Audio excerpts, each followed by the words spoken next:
출애굽기 2장 16절로 22절 제가 봉독합니다. 미디안 제사장에게 7달이 있었더니 그들이 와서 물을 길어 구유에 채우고 그들의 아버지 양떼에게 먹이려 하는데 목자들이 와서 그들을 쫓는지라 모세가 일어나 그들을 도와 그 양떼에게 먹이니라. 그들의 아버지 르우엘에게 이를 때에 아버지가 이르되 너희가 오늘은 어찌하여 이같이 속히 돌아오느냐. 그들이 이르되 한 애굽 사람이 우리를 목자들의 손에서 건져내고 우리를 위하여 물을 길어 양떼에게 먹였나이다. 아버지가 딸들에게 이르되 그 사람이 어디 있느냐. 너희가 어찌하여 그 사람을 버려두고 왔느냐. 그를 청하여 음식을 대접하라 하였더라. 모세가 그와 동거하기를 기뻐하며 그가 그의 딸 십보라를 모세에게 주었더니 그가 아들을 낳음에 모세가 그의 이름을 게르솜이라 하여 이르되 내가 타국에서 나그네가 되었음이라 하였더라. 아멘. 오늘 르우엘과 미리암 했습니다. 성경에 보면 르우엘 그리고 이드로, 호밥 동일한 세 사람을 말하는 것 같은데 이드로도 등장하고 호밥도 등장합니다. 수요 성경 공부에 가보시면 동영상이 있으니까 참조하시고, 호밥은 이 르우엘의 장자 같습니다. 그래서 그 가문의 어떤 일들을 주도할 때 나서는 장자의 역할인 것 같고, 르우엘은 본래 이름인 것 같습니다. 본래 르우엘인데 구스 출신으로서 미디안에 와서 제사장 역할을 하고 있는 르우엘이 본래 이름인데, 아마 이드로로 바뀐 것을 보면 모세와 더불어 출애굽 역사에 함께 동행하면서 아브라함이 아브라함으로 바뀌고 사레가 사라로 바뀌고 야곱이 이스라엘로 바뀐 것처럼 하나님의 구속 역사에 발맞추는 사람들을 보면 이름이 조금씩 바뀝니다. 그래서 아마 르우엘이 이드로로 바뀐 것 같아요. 그렇고 볼 때에 의외로 우리는 이 이드로를 잘 다루질 않는데 이드로도 출애굽에 상당한 역할을 했던 인물 같다 하는 것을 우리가 알 수가 있고, 그러면서도 이름이 별로 없다 하는 것까지도 우리가 알 수가 있습니다. 그래서 오늘 제목이 르우엘과 미리암인데 제가 르우엘에 대해서 먼저 서론적으로 설명을 해드렸습니다. 양을 치던 딸들이 평소보다 일찍 집으로 돌아오니 아버지가 놀랐습니다. 그 이유를 물었습니다. 출애굽기 2장 18절로 19절입니다. 큰 소리로 다 같이 읽으십시다. 그들의 아버지 르우엘에게 이를 때에 아버지가 이르되 너희가 오늘은 어찌하여 이같이 속히 돌아오느냐. 그들이 이르되 한 애굽 사람이 우리를 목자들의 손에서 건져내고 우리를 위하여 물을 길어 양떼에게 먹였나이다. 아멘. 평상시에도 르우엘의 딸들이 괴롭힘을 많이 당했던 것 같아요. 한 번만 이런 일이 있었던 것이 아니라 평소에도 이런 일들이 자주 있었던 것 같습니다.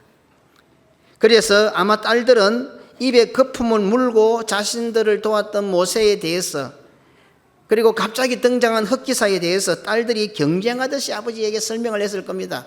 뭐 사람이 어때고, 안 그렇겠습니까? 자기를 도왔으니까. 그 많은 목자들을 갖다가 상대로 혼자서 다 물리치고 딸들을 도왔으니까 얼마나 멋있었겠어요. 그런데 오늘 이 이야기를 들었던, 딸들의 이야기를 다 들은 아버지 르우엘은 딸들을 책망하는 것 같습니다. 여기까지는 이 르우엘 아버지와 딸들은 모세를 지금 어떤 사람으로? 애굽 사람으로 알고 있습니다. 그런데 갑자기 아버지는 그 애굽 사람을 모셔다가 음식을 대접하라고 생뚱맞은 주문을 합니다. 출애굽기 2장 20절입니다. 아버지가 딸들에게 이르되 그 사람이 어디 있느냐. 너희가 어찌하여 그 사람을 버려두고 왔느냐. 그를 청하여 음식을 대접하라 하였더라. 아멘. 조금 나무라는 듯한 느낌이 딱 들지요. 제가 설명을 많이 함축해서 이 장면을 아직도 은혜를 입었으니 밥 한 끼 대접하는 것으로 받아들인다면 성경을 도덕책 수준 정도로 보는 그런 사람일 것입니다. 도움에 대해서 사례를 하고 싶으면 다른 방법도 많습니다. 감사 인사를 전한다든지 또 그가 필요한 것을 제공해 주면 됩니다. 그런데 성경은 독특하게 르우엘이 모세를 청하여 음식을 대접했다 이렇게 기록하고 있습니다. 고마워서 인사했다도 되잖아요. 왜 음식을 대접했다는, 그래서 이 사이에 많은 어떤 사연들이 있었던 것 같습니다. 성경에서 식사를 같이 하는 것, 밥을 같이 먹는 것은 식구가 된다는 것입니다. 그래서 식구 할 때도 음식, 식자에다 입구자, 같이 먹는 거죠. 음식을 같이 먹는 게 식구입니다. 특히 성경에서 식사를 같이 한다는 것은, 밥을 같이 먹는다는 것은 신앙의 한 공동체가 된다는 것을 뜻합니다. 성경에서 식사를 같이 하는 것, 밥을 같이 먹는 것은 오늘날 교회가 시행하는 성찬으로 완성되었습니다. 이렇게 볼 때에 르우렐이 모세를 청하여 음식을 대접하라는 말은 곧 미디안의 제사장인 르우렐이 딸들의 이야기를 듣고 종합해 본 결과 모세가 어떤 사람인지, 그래도 모세를 식탁에 대접할 정도의 사람이라는 모세의 사람 됨됨이를 이 르우렐은 알았던 것입니다. 비록 모세가 애굽 사람이라고 하더라도 그가 행한 일들과 그의 말과 그의 행동들, 아마 그 목자들을 물리치면서 그 보인 말 행동들이 아마 많을 겁니까? 목자들에게 야단치고 하는 이 많은 말들이 있었을 겁니다. 그런 모세의 행동들, 은행들, 그리고 그 자세, 태도, 이 모든 것을 딱 보고 르우렐은 그 모세를 가족의 식탁으로 초대했던 것입니다. 다시 말해서 단순하게 딸들을 구해줘서 고마운 것이 아니라 모세의 사람 됨됨이, 모세의 신앙 인격을 보았던 것입니다.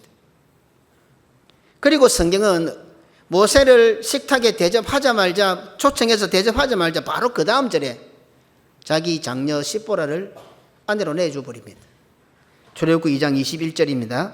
모세가 그와 동거하기를 기뻐하며 그와 그의 딸 십보라를 모세에게 주었더니, 바로 앞절에 식탁에 초청해서 밥을 먹고, 그리고는 그 다음 절에 바로 딸을 줘버립니다. 이런 장면들은 오늘날 우리 성도들의 신앙이 얼마나 비성경적으로 변질되어져 가고 있는지를 보여주는 하나의 장면입니다.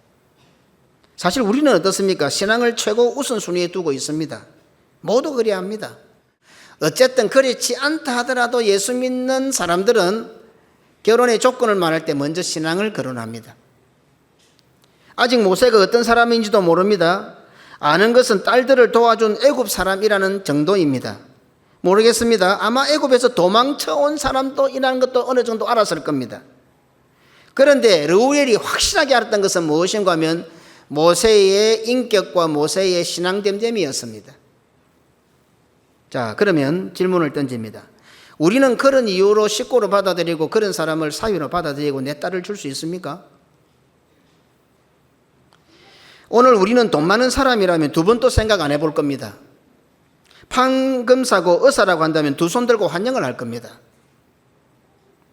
오늘날 배우자를 구하는 당사자나 특히 결혼을 시켜야 하는 자녀를 두고 있는 부모들은 어떤 기준을 가지고 있습니까? 지난주 제가 얼핏 TV를 보는데 유럽 농촌에서 농사하는 집을 방문해서 이 방문자 아나운서가 이렇게 인터뷰를 하는 걸 봤어요. 제법 큼직한 초등학교 학생인데요. 중학생쯤. 그래서 그 농사를 같이 하고 아버지의 그 소, 양들을 같이 막 먹이는 그 아들에게 장래 희망이 뭐냐 이래 물어보니까 두 말도 안 해요. 고민도 안 해요. 아버지처럼 농부가 되는 것이 희망입니다. 그렇게 대답하는 거죠. 그건 좀 부러웠어요. 괜히. 얼마나 요즘 인터넷 돌아가는 거 얼마나 많이 압니까?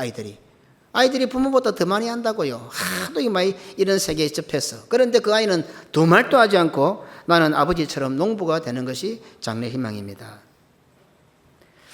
농부로 사는 부모라면 어쨌든 열심히 공부해서 도시로 나가 출세하라고 가르치는 오늘날 우리 부모들의 모습 아닙니까? 왠지 좀 부끄러웠습니다. 신앙이 목숨보다 소중하다는 것을 우리는 잘 알고 있습니다. 또 그렇게 말합니다. 그렇다면 과연 우리는 르우엘처럼 할 수 있겠습니까? 목사, 선교사, 사모가 정말 중요하고 소중한 것을 다 압니다. 어렵고 힘든 자들을 위해서 한평생 헌신하고 봉사하는 것, 고귀하고 아름답다는 것 다 압니다.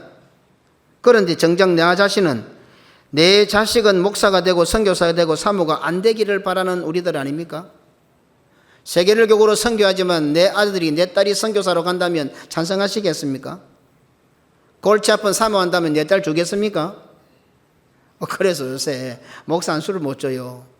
강도사들이 결혼을 못하니까 아무도 사모 안 하려고 해요. 우리 나이들은, 우리 교인들은 아이들을 볼 때 우리 사모님들, 우리 집사람이나 사모님들한테 좀 잘하세요. 그래서 아이들이 보고 사모님 하면은 좋구나. 그래서 사모하려고 매일 눈치 주고 인사도 안 하고 삑삑거리고 띡띡거리고 찍찍거리서 하면 누가 사모하겠어요? 안 그래요? 아들이 다 본다고. 목사님한테 하는 거 보고 사모한테 하는 거 보면 나도 목사하고 싶다, 나도 사모님 하고 싶다 싶어야지. 저아버지 저엄마가 매일 앉았다가 목사 욕하고 사모 욕하고 하는데 뭐 때문에 목사하고 사모하겠어요? 상식적으로 그게 안 돼요. 그 머리가 안 돌아가요. 우리 탓 안 같아요.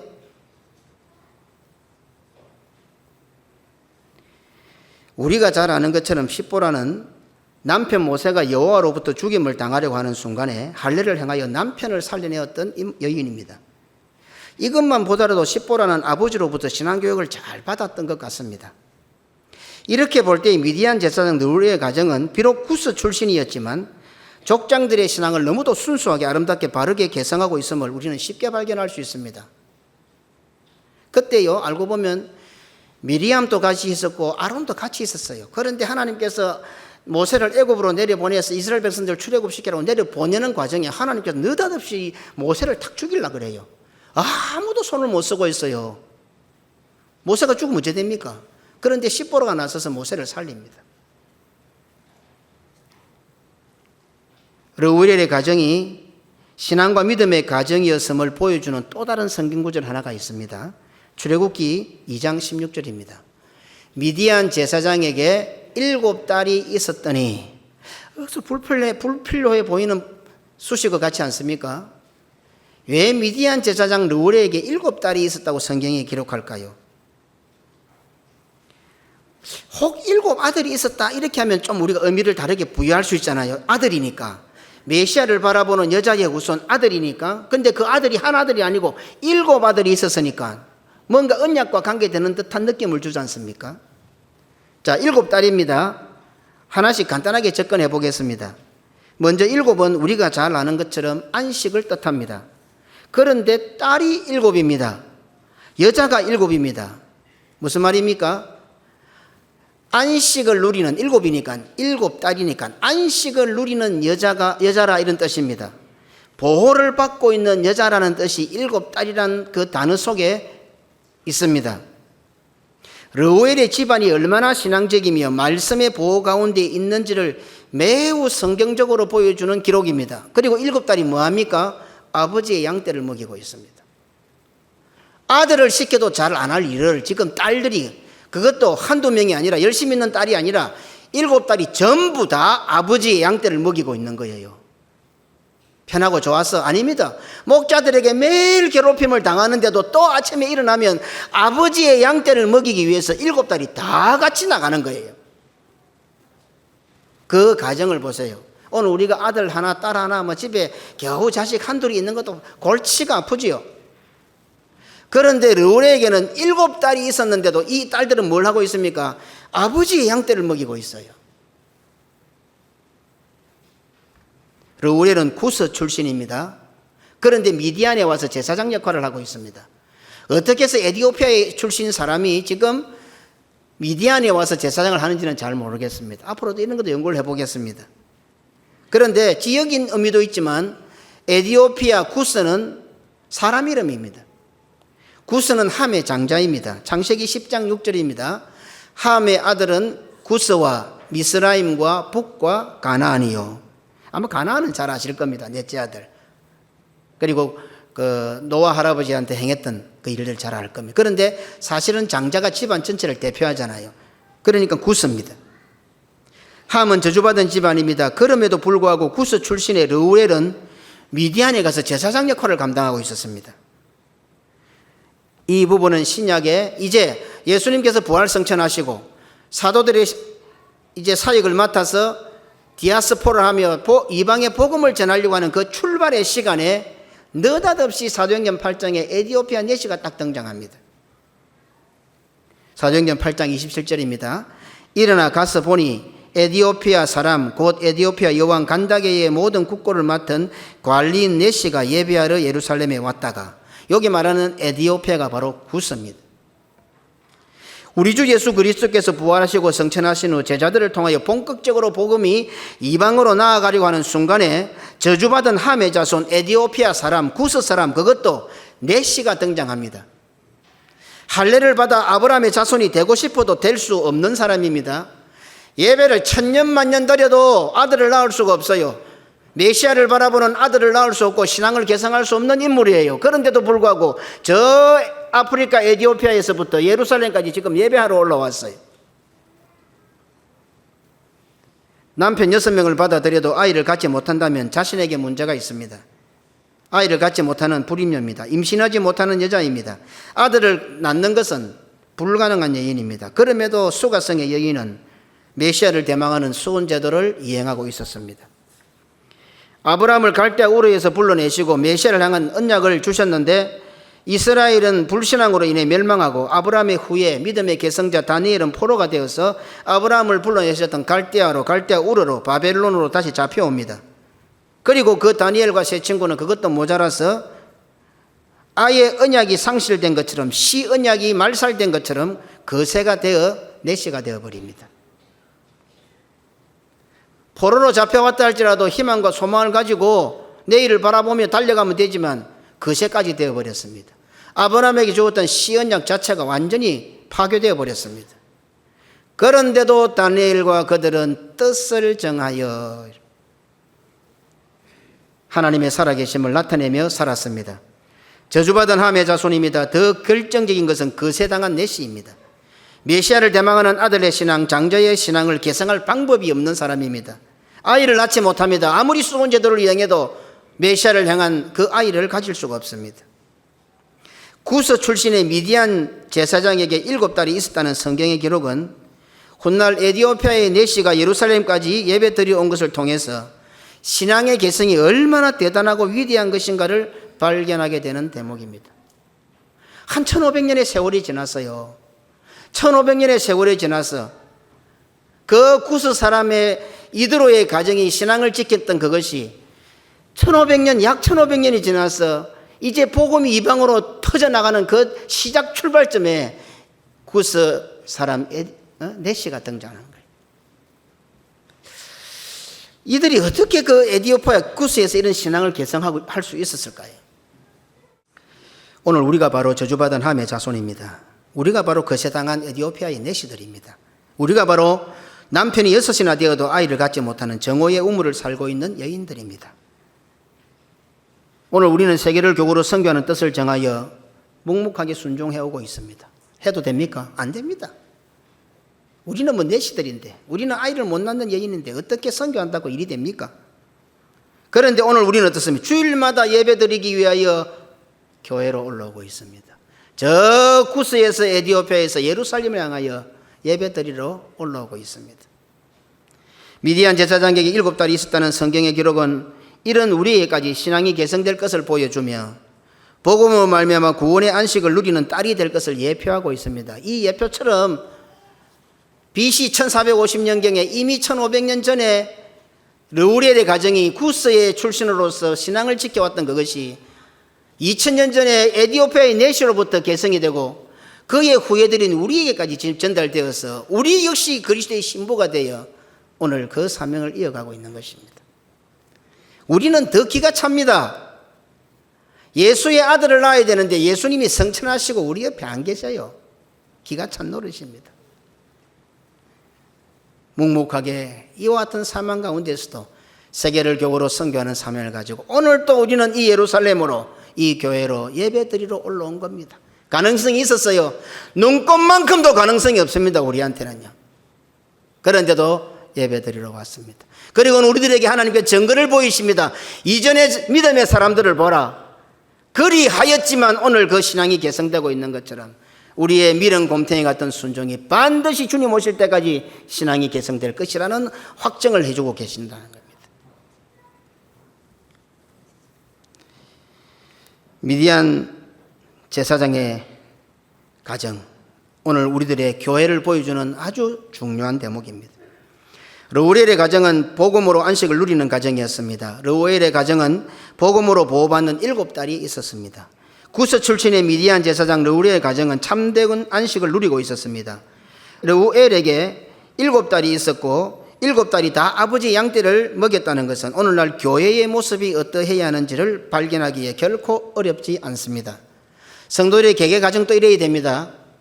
그리 안 되는 가정들은 오늘 이제 3일 남았는데 열심히 하나님 기도하고 새해부터는 그런 가정이 되게 해달라고 기도하십시오. 특히 부모된 자들은 자식들을 바라보면서 하나님 앞에 기도하고 부모가 잘못된 것이 무엇인가 반성하고 회개하고 온 가정마다 르우엘의 가정처럼 되기 위해서 노력하고, 오늘 교회도 전체 교회가 이런 가정이 되도록 노력해야 합니다. 동시에 이것은 장차 이방이 복음으로 안식을 누리는 딸이 될 것을 예표합니다. 그 결과가 우리들입니다. 우리는 이방인들이었잖아요. 그런데 우리가 복음 안에서 안식을 누리고 있고 딸이 되어서 그리스도의 신부가 되고 있지 않습니까? 저주받은 함의 장자 구스 에디오피아 이방이, 그것도 거세가 되어 아들을 가질 소망조차 없는 이방이 예수 그리스도를 믿어 구원의 반열에 서게 될 것을 보여주는 중요한 사건입니다.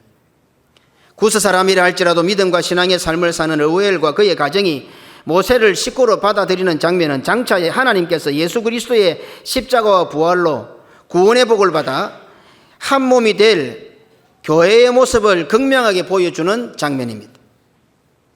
르우엘은 처음에 모세를 애굽 사람으로 알았습니다. 하지만 그의 출신과 신분이 하나님 나라 백성이 되는데 그의 신앙의 식탁에 그를 초청하는 데 있어서 결코 장애물이 될 수 없다는 성경의 진리를 알고 있었던 겁니다. 애굽 사람이라고, 모르는 사람이라고가 아니라 그의 신앙과 그의 신앙 고백이 동일한 이 성찬산의 식탁에 올 수 있다는 것을 르우엘은 그것이 성경의 사상이라는 것을 알고 있었던 것입니다. 딸들로부터 모세의 인품과 품성과 행동을 전해들은 제사장 르우엘은 모세를 식사, 성찬에 초대하여 믿음의 가족으로 받아들였습니다. 오늘 설교 제목이 르우엘과 미리암입니다. 바로 이 장면에서 안타까운 것은, 우리를 주목하게 하는 것은 바로 미리암입니다. 미리암의 비방이요 원망입니다. 미리암은 족장신앙에 개성하기 위하여 목숨을 걸었던 집안의 사람입니다. 출애굽기 2장 1절입니다. 레위 가족 중 한 사람이 가서 레위 여자에게 장가들어. 아멘. 신앙의 정통과 생활의 순결을 목숨처럼 지켜왔던 미리암이 십보라가 할례를 행하여 동생 모세를 살렸다는 사실을 잘 알면서도 구스 여자라는 것 때문에 모세를 비방하며 원망했습니다. 민수기 12장 1절입니다. 모세가 구스 여자를 취하였더니 그 구스 여자를 취하였으므로 미리암과 아론이 모세를 비방하니라. 지금 이스라엘의 본류는 애굽에 거주하고 있습니다. 요셉 할아버지로 인하여 오랜 세월 특권층의 특혜를 누리며 살고 있는 민족입니다. 그런데 요셉 할아버지를 모르는 바로가 나타나서 이스라엘을 괴롭히기 시작했습니다. 처절한 고통과 괴로움이 뒤따랐습니다. 믿음으로 사는 것이 어려웠습니다. 아마 괴로움이 없었어도 400년 이상 애굽에 살면 동화되었을 겁니다. 그리고 자기들이 특권층이잖아요. 얼마든지 좋은 것을 받아들이다 보면 신앙이 허물어지고 많은 것에 혼합이 되었을 것입니다. 그럼에도 불구하고 지금 어떻습니까? 신앙을 지키면 어려움이 옵니다. 박해가 옵니다. 아들을 죽여야 하는 그런 상황이 되었습니다. 그런데도 어떻습니까? 미리암의 집안은 바른 신앙을 지키기가 불가능한 상황 가운데서도 철저하게 아브라함과 이삭과 야곱의 신앙을 계승하며 자신뿐만 아니라 이스라엘이 인정할 수 있는 믿음의 명문 가정이었습니다. 그 증거가 창세기의 기사가 요셉으로 마무리됩니다. 그런데 출애굽기가 시작되면서 느닷없이 레위 사람이 등장을 합니다. 다시 말해서 출애굽기가 시작되면서 레위 지파가, 레위 사람이 족장의 신앙을 계승하고 있다는 것을 보여주고 있습니다. 바로의 박해는 모든 이스라엘 백성들에게 위기가 되었습니다. 하지만 레위 지파 사람 모세의 부모는 그 위기 가운데서도 신앙을 지켜서 족장 신앙을 계승하는 기회로 삼았던 집안입니다. 이스라엘의 여선지자로 신앙의 정통과 생활의 순기를 지키는 일에 자타가 인정하는 가문이었고 그 가문의 주도적인 역할을 해왔던 미리암입니다. 이상하게요, 아론이 있는데 장자가 역할을 안 하고 자꾸 미리암이 역할을 해요. 모세를 살려내는 과정에도 장자 아론은 가만히 있고 미리암이 일을 해요. 이런 것도 참 들여다보기가 재미있는 장면들입니다. 모세의 출생부터 목숨을 걸고 깊이 관여했던 믿음의 예장부가 미리암입니다. 모세가 출애굽의 대역사를 감당하기까지 모세가 일할 수 있는 모든 저변을 준비하고 예비하고 마련해 줬던 여인이 바로 미리암이었고, 모세가 지금 이스라엘을 출애굽시키는 그 과정에 없어서 안 된 절대적인 존재가 바로 미리암입니다. 그런데 정작 출애굽을 하고 약속의 땅을 향해 나아가는 출발 시점에 미리암은 불신앙의 모습을 나타내고 있습니다. 참 안타깝습니다. 미리암 개인으로 보았어도 정말 안타까운 장면입니다. 평생 쌓아올랐던 신앙의 공든탑이 무너지는 순간입니다. 우리 장로님들을 비롯해서 저와 같이 교회를 섬기시는 분들, 천국 갈 때까지 잘합시다. 천국 갈 때까지. 예? 마지막 순간에 지금 이것도 하나님께서 10가지 재앙을 일으키시고 눈앞에서 홍해를 가르치고 여호와의 구름 기둥과 불 기둥이 서 있는데 지금 이 모세를 비방하고 있는 거예요. 누가? 이런 대단한 믿음의 여인 미리암이 말입니다. 미리암은 약속의 땅을 향해 나아가는 오늘날의 교회와 성도들에게 원망의 아이콘으로 남게 되었습니다. 얼마나 안타깝습니까? 신명기 24장 8절로 9절입니다. 너는 나병에 대하여 삼가서 레위 사람 제사장들이 너희에게 가르치는 대로 네가 힘써 다 지켜 행하되 너희는 내가 그들에게 명령한 대로 다 지켜 행하라. 너희는 애굽에서 나오는 길에서 내 하나님 여호와께서 미리암에게 행하신 일을 기억할지니라. 아멘. 나병에 대해서 언급하다가 갑자기 미리암이 턱 등장합니다. 무슨 말입니까?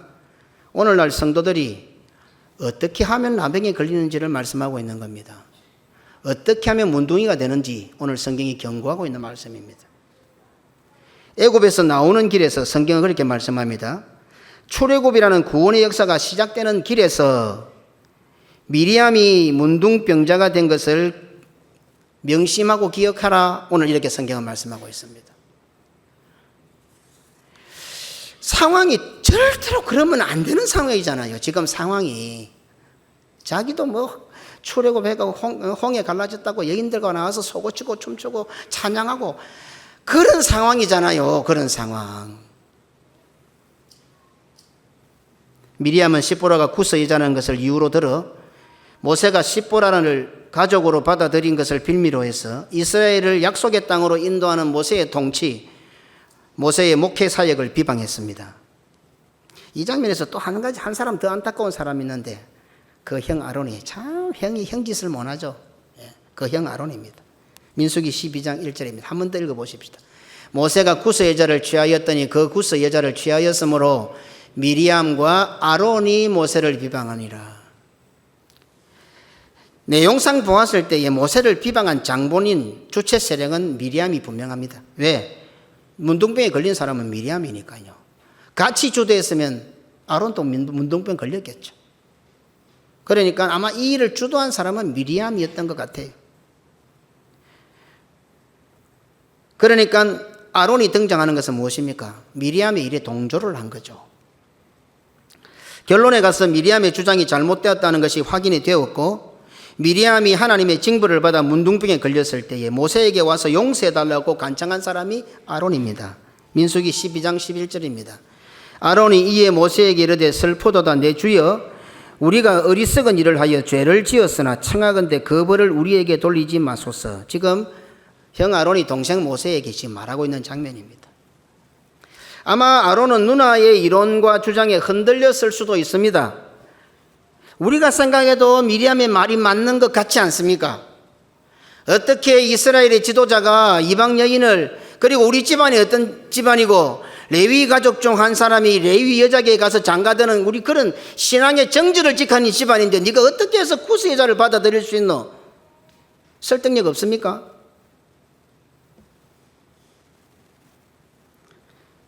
그런데 실제로 한번 보십시다. 출애굽이라는 대역사가 있습니다. 그냥 단순하게 모세 집안이 아니고 출애굽이라는 삼위 하나님의 거대한 역사가 있습니다. 이제 그것이 척발을 내디딥니다. 그런데 모세는 그 일에 못하겠다고 자꾸 하나님 앞에 뒤를 뺍니다. 공중이를 뒤로 쑥 빼니까 하나님께서 나중에 하다 안 되니까 뭐예요? 네 대신 아론을 입으로 세울게 이렇게 말씀합니다. 출애굽기 4장 14절로 16절입니다. 출애굽기 4장 14절로 16절. 여호와께서 모세를 향하여 노하여 이르시되 레위 사람 내 형 아론이 있지 아니하냐? 그가 말 잘하는 것을 내가 아노라. 그가 너를 만나러 나오나니 그가 너를 볼 때에 그의 마음에 기쁨이 있을 것이라. 너는 그에게 말하고 그의 입에 할 말을 주라. 내가 내 입과 그의 입에 함께 있어서 너희들이 행할 일을 가르치리라. 그가 너를 대신하여 백성에게 말할 것이니 그는 내 입을 대신할 것이요 너는 그에게 하나님같이 되리라. 아멘. 오늘 우리 성도들도 말 잘하시지요. 사실은 입을 다물고 있을 뿐이지 말 참 잘해요. 아이들도 만나서 이야기해 보면요, 그냥 목사님 앞이니까 그냥 묵묵히 있는 것 같아도 한번 입을 열어놓으면 정말 말 잘해요. 어떤 때는 이론으로 내가 못 이기겠어요.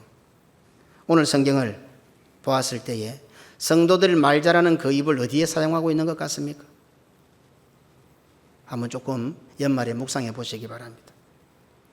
출애굽과 약속의 땅으로 가는 위대한 삼위 하나님의 구원 역사에 하나님께서 아론에게 부여하신 사명은 모세의 입을 대신하는 것이었습니다. 그게 아론의 사명입니다. 뭐 다른 중요한 것도 많겠지요. 그러나 하나님이 아론에게 딱 주셨던 사명은 너는 모세의 입을 대신해라, 모세를 대언하라. 이것이 아론의 사명입니다. 그런데 지금 아론은 누구를 대언하고 있습니까? 미리암을 대언하고 있는 거예요. 미리암이 문둥병에 걸렸으니 살려달라고 간청합니다.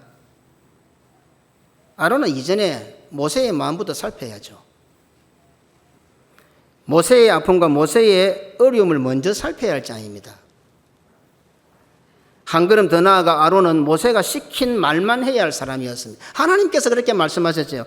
너는 그에게 말하고, 모세야 너는 아론에게 말하고 아론의 입에다가 할 말을 주라. 아론은 모세가 주는 말만 해야 됩니다. 지 말하면 안 됩니다.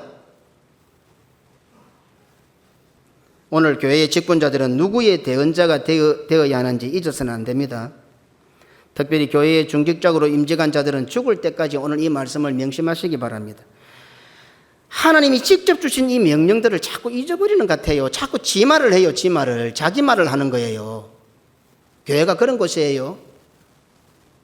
오늘 앞에 앉으신 장로님 5분들 평생 이제 얼마 안 남았잖아요. 장로님들은 성도들을 대언하는 사람이 아닙니다.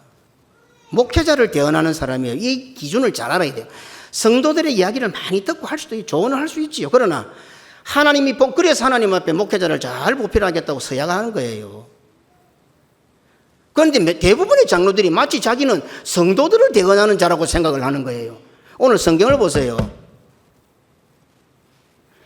모세는 훌륭한 인물이기 때문에 아론 하나만 있으면 돼요. 저는 훌륭하지가 못하기 때문에 장로를 5명, 10명을 둬야 되는 거예요. 장로는 성도를 대언하는 자가 아니라 목회자를 대언하는 자예요. 저도 죽을 때까지 이 목회를 끝나는 그날까지 우리 주 예수 그리스도께서 저에게 말씀하시는 것, 우리 주 예수 그리스도께서 제 입에 넣어주시는 말만 하도록 최선을 다할 겁니다. 여러분들이 내 입에 넣어주는 말 말고, 장로들이 내 입에 넣어주는 말 말고, 우리 주님이 저의 입에 넣어주는 말만 하도록 저는 노력을 다할 겁니다. 이 논리가 똑같아야지요.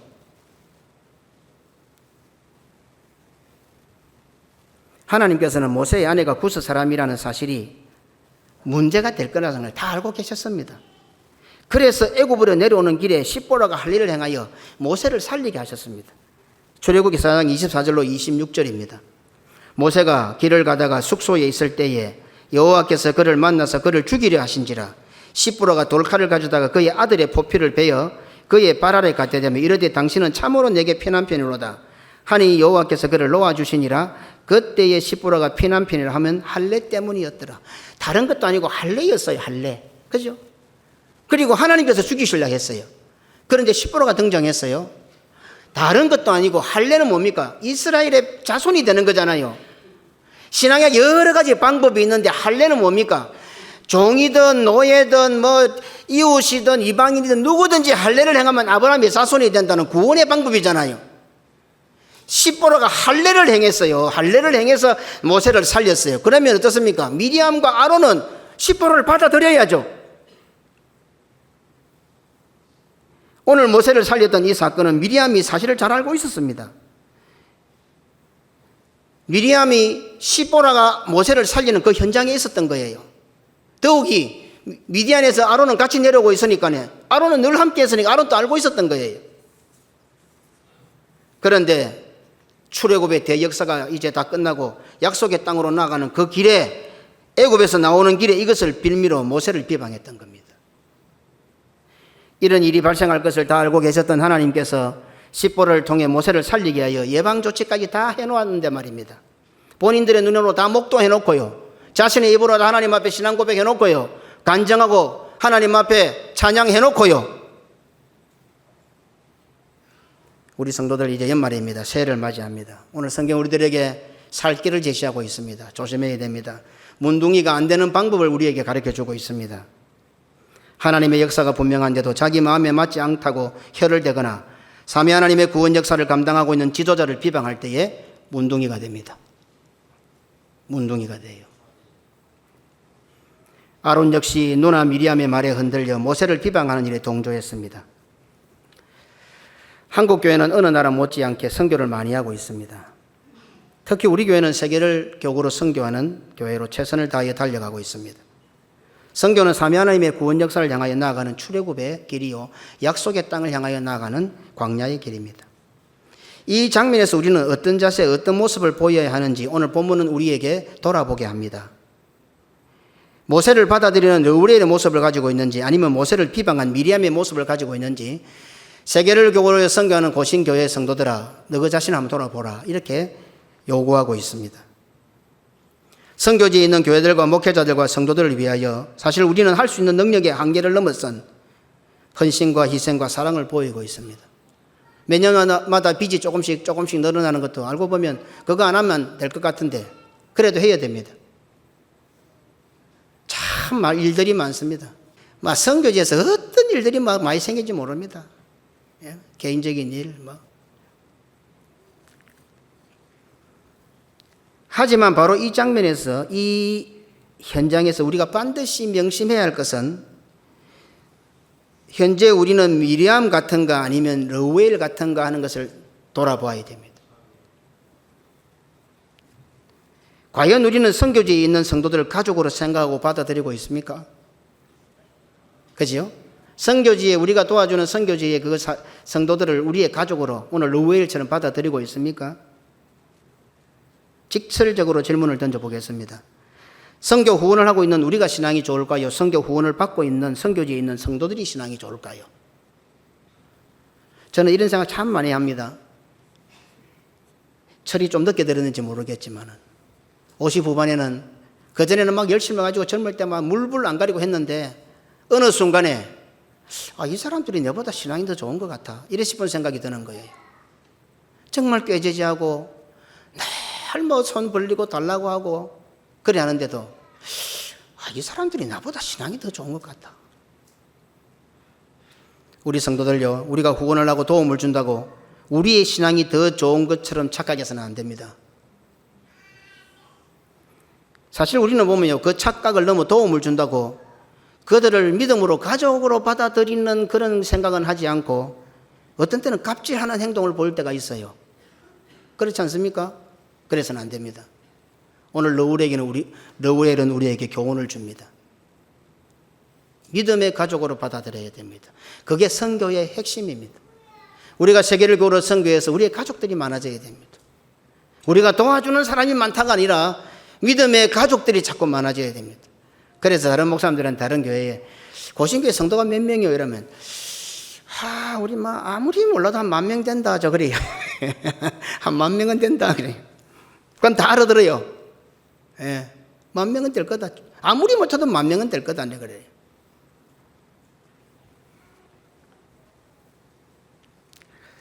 우리 가운데는 미리암처럼 살면서 성경적이고 신앙 좋은 것처럼 착각하는 경향들을 가지고 있습니다. 우리는 지금 믿음으로 모세를 받아들인 르우엘의 자세가 있습니까? 그래야 선교할 수 있습니다. 믿음으로 르우엘을 받아들일 수 있는 그런 자세를 가져야 선교할 수 있습니다. 아니면 하나님께서 미리 예방조치까지 다 하셨는데도 불구하고 자신의 고집과 자신의 기준과 생각에 맞추어 끝까지 고집을 부리며 교회가 선교하며 나아가는 길에 교회와 목회자를 비방하는 미리암은 아닙니까? 여기서 한 걸음 더 나아가 믿음으로 모세를 받아들인 르우엘을 지적하는 업그레이드된 미리암이 많은 시대입니다. 르우엘 보고 네가 르우엘이 잘못했다는 거예요. 오늘 성경은 미리암처럼 무모한 자만에 도취되어 모세를 비방할 정도로 교만한 자가 되어서는 안 된다고 강조하고 있습니다. 동시에 르우엘의 가정처럼 7달 모두가 아버지의 양떼를 먹이고 신앙 안에서 하나님의 보호와 안식을 누리는 교회가 되어야 한다고 강조하고 있습니다. 이런 교회와 이런 성도라야 선교할 수 있습니다. 오늘 2024년 마지막 주일입니다. 모세를 식사에 초대하여 믿음의 가족으로 받아들인 러우엘과 그의 가정처럼 2025년 새해 믿음으로 우리 주 예수 그리스도의 한 식구 한 몸이 되는, 그리하여 구원의 역사를 이루어가는 고신교회와 속한 모든 성도들이 되시기를 주님의 이름으로 축원합니다. 아멘.